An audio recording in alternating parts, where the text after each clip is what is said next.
इडली, मेंदूवडा, अप्पम किंवा डोसा हे आपण ज्यावेळेस पण आणतो खातो त्यावेळेस आपल्याला खोबऱ्याची चटणी तर नेहमीच बघायला भेटते आणि खायला भेटते. पण तीच खोबऱ्याची चटणी आपण घरीसुद्धा अगदी कमी वेळात आणि कमी साहित्यात बनवली जाऊ शकते.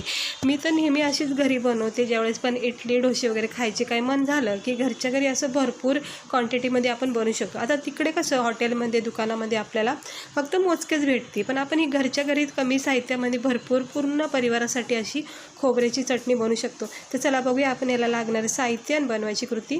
तिकडे बघू शकता मस्तपैकी आता खोबऱ्याची चटणी बनवायची. त्यासाठी मी ओलं खोबरं घेतलेलं आहे आणि ते असे बारीक काप करून घेतले. सुकं खोबरंसुद्धा तुम्ही वापरू शकता, त्याचेसुद्धा असे बारीक काप करायचे.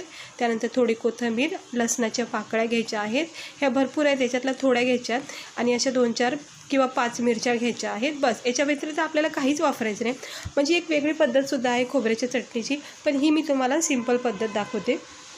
हे बघा, आता एक खोबरं आहे ना मिक्सरच्या भांड्यामध्ये टाकून घ्यायचं. थोडं थोडं करून वाटायचं, कारण मी हे छोटं भांडं घेतलं आहे. तुम्ही मोठ्या भांड्यामध्ये वाटू शकता. आता त्याच्यामध्ये हे 2-4 मिरच्या टाकायच्यात, कारण की चटणी काय एवढी तिखट नसते. आणि त्यामध्ये आपण हे लसणाच्या पाकळ्या आता लसूण मात्र चांगलं टाकायचं, कारण लसणाची खूप चांगली चव येते चटणीला. आणि थोडासा कोथिंबीर टाकायची, जास्त टाकायची नाही आहे. आणि ह्याच्यामध्ये ना थोडंसं किंचित पाणी टाकून मग याचं मस्त अशी एक बारीक प्युरी करून घ्यायची आहे.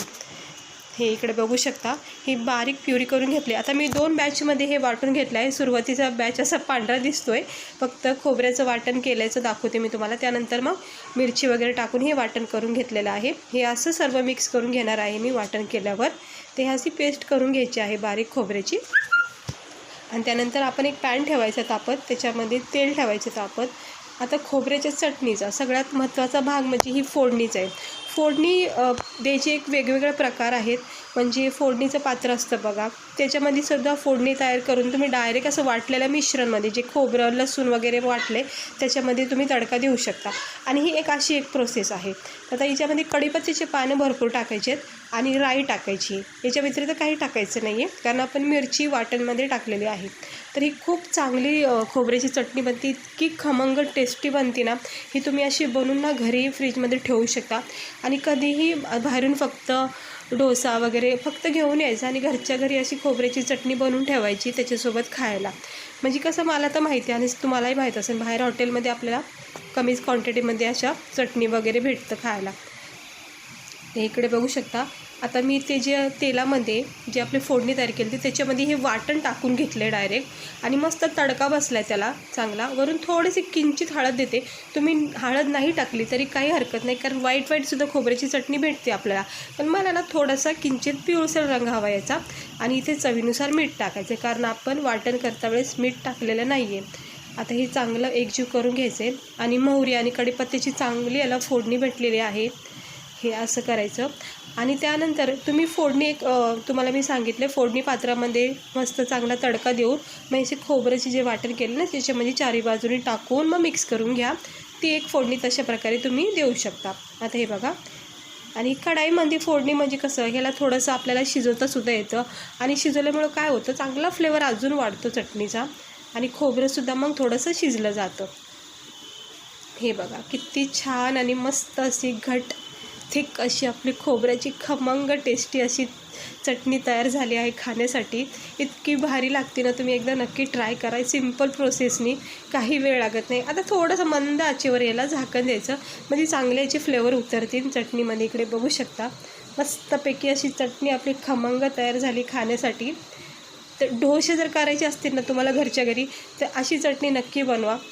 हे बघा, ह्याचा थिकनेस तुम्ही बघू शकता, घटपणा खूप चांगला आला आहे. आणि असा टेक्स्चर हवा आहे आपल्याला खोबऱ्याच्या चटणीला.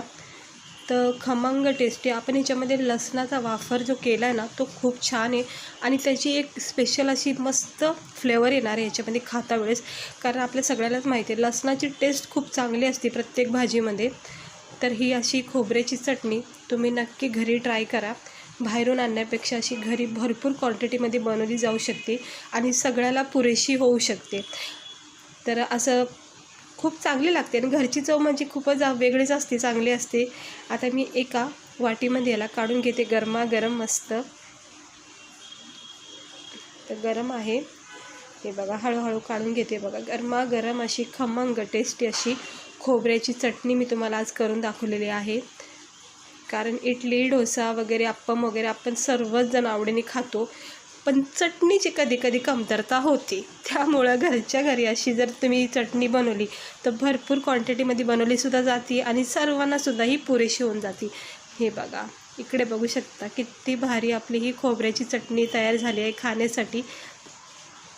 तर ह्याला तुम्ही ना मस्तपैकी गरमागरम खाऊ शकता किंवा थंड करूनही खाऊ शकतात.